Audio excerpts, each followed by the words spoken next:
Many soldiers like to work out, but few of them do it 6,500 feet above sea level. This is OP1, a lookout post 4 kilometres from the Pakistan border. Facilities are basic, there's no running water, but for some of its inhabitants, it's a hotel. OP1, it's for us, it's like a vacation. You know, you kind of get away from the flagpole, which means you get away from all the higher ups. You know, the main thing is every day, you know, you resupply anything that you want up here. You have to carry it by yourself. It's nice to be secluded. You know, it gives you time to think, watch movies that you haven't watched. It's kind of rejuvenating.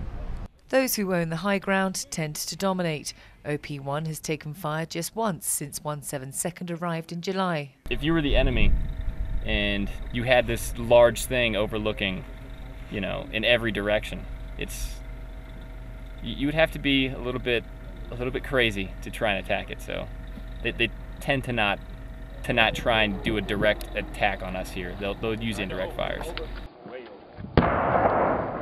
Damn. Indirect fire often comes in the form of rockets targeted at the base below, Fob Tillman, though that's not the only action these soldiers see. There is nights, I can say, where you'll see ticks going on, you know, firefights, and there's no American out there, and there's no A&A or any of our assets out there, so it's got to be them fighting amongst themselves or just doing their Taliban duties, I guess, out there and doing whatever it is they do to the local nationals.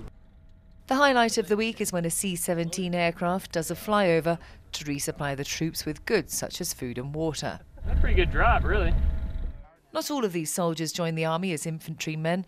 Some have a MOS or military occupational speciality, the brigades using them to fill the gaps in the frontline units. Specialist Cruz is a Bradley tank mechanic. I felt like you've been betrayed. You know, you enlisted to do one job and, you know, the army needed you to do another. But at the end of the day, I joined. You know, I enlisted to do what the army needed me to do. And there's been times where other guys that joined the army for this MOS, you know, they're sucking and they're falling out or they're doing something, you know. And us guys that kind of adopted this MOS, we're excelling more than them. Living at OP1, the soldiers have to get used to four-legged local residents, whether they like it or not. Kind of deathly afraid of like almost anything. Bugs, insects, bulls, horses, elephants. I don't know why. I just don't like them. Sergeant Sanders says he'd rather take on the Taliban than a camel spider any day. On OP1, however, he's much more likely to meet the latter. Mel Preen in Paktika, Afghanistan for the NATO channel.